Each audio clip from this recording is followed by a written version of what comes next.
ಇನ್ನು ಲೋಕಸಭಾ ಚುನಾವಣೆ ಹೊಸದಲ್ಲಿ BJP JDS ನಡುವೆ ಸೀಟು ಹಂಚಿಕೆ ಲೆಕ್ಕಾಚಾರ ಜೋರಾಗಿದೆ. ಮಂಡ್ಯದ ಮೇಲೆ ದಳಪತಿಗಳು ಕಣ್ಣಿಟ್ಟಿರುವ ನಡುವೆನೇ ನಿಖಿಲ್ ಕುಮಾರಸ್ವಾಮಿ ಸ್ಪರ್ಧೆಯಿಂದ ಒಂದು ಹೆಜ್ಜೆ ಹಿಂದೆ ಇಟ್ಟಿದ್ರು. ಹೀಗಾಗಿ ಮಂಡ್ಯ ನಾಯಕರು ಒಂದೋ ದೇವೇಗೌಡರ ಮನೆಯಲ್ಲಿ ಮೀಟಿಂಗ್ ಅನ್ನ ಮಾಡಿ ಮನವೊಲಿಕೆಗೆ ಈಗ ಮುಂದಾಗಿದ್ದಾರೆ.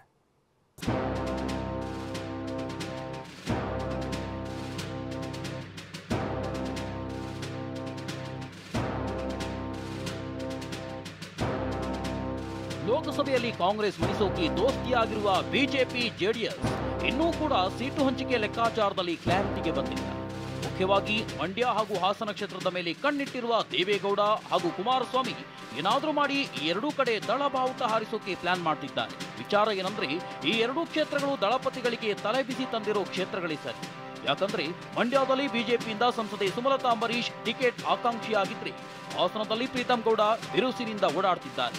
ಹೇಗಿದ್ರೂ ಕುಮಾರಸ್ವಾಮಿ ಮಾತ್ರ ಎಲ್ಲರೂ ನಮ್ಮಣ್ಣ ತಮ್ಮರೇ ಅಂತಾನೆ ಎರಡೂ ಕಡೆ ಟಿಕೆಟ್ ಕನಸಿನ ಕೋಟೆಯನ್ನೇ ಕಟ್ಕೊಂಡಿದ್ದಾರೆ. ಇಂಥ ಹೊತ್ತಲ್ಲಿ ಮಂಡ್ಯ ಅಖಾಡ ದಳಪತಿಗಳಿಗೆ ಒಂದ್ ರೀತಿ ಟೆನ್ಷನ್ ತಂದ್ಬಿಟ್ಟಂತಿದೆ.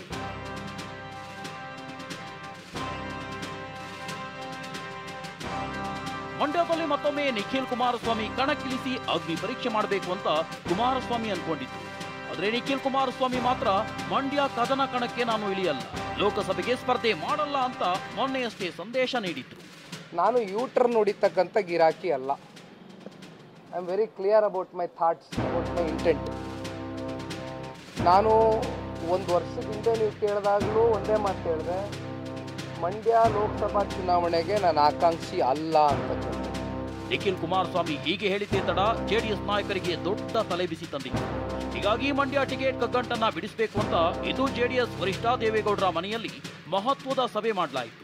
ಸಭೆಯಲ್ಲಿ ಮಂಡ್ಯ ಜಿಲ್ಲೆಯ ಜೆಡಿಎಸ್ ನಾಯಕರು ಭಾಗಿಯಾಗಿದ್ದು ನಿಖಿಲ್ ಅಥವಾ ಕುಮಾರಸ್ವಾಮಿ ಸ್ಪರ್ಧೆ ಮಾಡುವಂತೆ ಒತ್ತಡ ಹೇರಿದ್ದಾರೆ. ಸಭೆ ಬಳಿಕ ಮಾತನಾಡಿದ ನಿಖಿಲ್ ಕುಮಾರಸ್ವಾಮಿ, ಮಂಡ್ಯದಲ್ಲಿ ಸ್ಪರ್ಧೆಗೆ ದೇವೇಗೌಡರು, ಕುಮಾರಸ್ವಾಮಿ ಹಾಗೂ ನನಗೂ ಒತ್ತಡ ಇದೆ. ಮೊದಲು ಸೀಟು ಹಂಚಿಕೆ ಆಗಲಿ, ಆಮೇಲೆ ವರಿಷ್ಠರು ಏನ್ ತೀರ್ಮಾನ ಮಾಡ್ತಾರೆ ನೋಡೋಣ ಅಂತ ಹೇಳಿದ್ರು. ದೇವೇಗೌಡರು ಸಾಹೇಬ್ರಿಗಿರ್ಬೋದು, ಮಾನ್ಯ ಕುಮಾರಣ್ಣ ಅವ್ರಿಗಿರ್ಬೋದು, ನನಗಿರ್ಬೋದು, ಮೂರು ಜನಗಳಿಗೆ ಇವತ್ತು ನಮ್ಮ ಪಕ್ಷದ ಎಲ್ಲ ಕ್ಯಾಂಡಿಡೇಟ್ಸ್ಗಳು ನಿಲ್ಲಬೇಕು ಅಂತಕ್ಕಂಥ ಒಂದು ಮಾತನ್ನ ಇವತ್ತೇನು ತಿಳಿಸಿದ್ದಾರೆ. ಇದು ವರಿಷ್ಠರ ಒಂದು ಗಮನಕ್ಕೆ ಬಂದಿರತಕ್ಕಂಥದ್ದು. ಬಹುಶಃ ಮುಂದಿನ ದಿನಗಳಲ್ಲಿ ಪಕ್ಷ ಒಂದು ತೀರ್ಮಾನ ತಗೊಳ್ತದೆ. ಈ ವಿಚಾರ ಮೊದಲು ಸೀಟ್ ಹಂಚಿಕೆ ವಿಚಾರ ಆಗಲಿ ಅನ್ನೋದು ಚರ್ಚೆ ಮಾಡಿ. ಸಭೆ ಬಳಿಕ ಸುದ್ದಿಗೋಷ್ಠಿ ನಡೆಸಿ ಮಾತನಾಡಿದ ಎಚ್.ಡಿ. ದೇವೇಗೌಡ, ನಾವು ಎನ್ಡಿಎ ಭಾಗ ಆಗಿರೋದ್ರಿಂದ ಎಲ್ಲರ ತೀರ್ಮಾನ ಪಡ್ಕೊಂಡು ನಿರ್ಧಾರ ಮಾಡ್ತೇವೆ ಅಂತ ಹೇಳಿದ್ರು.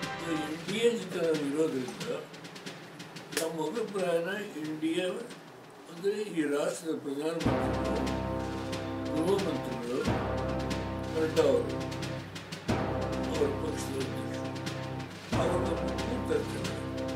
ಅಂತಿಮವಾಗಿ ಕುಮಾರಸ್ವಾಮಿಯವರು, ಶಾ ಅವರು, ಪ್ರಧಾನಮಂತ್ರಿಗಳು ತೀರ್ಮಾನ ಮಾಡ್ತಾರೆ. ಆ ತೀರ್ಮಾನಕ್ಕೆ ಎಲ್ಲರೂ ಬದ್ಧರಾಗಿರ್ತೇವೆ ಎನ್ನುವುದು.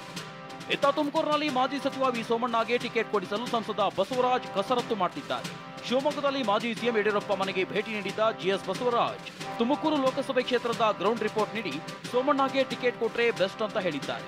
ಇನ್ನು ಮಾಧುಸ್ವಾಮಿ ಕೂಡ ಲೋಕಸಭೆ ಟಿಕೆಟ್ ಆಕಾಂಕ್ಷಿಯಾಗಿದ್ದಾರೆ.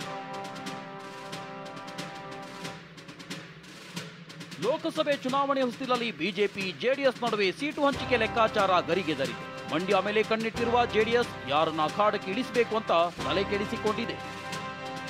Bureau report, ಟಿವಿ9.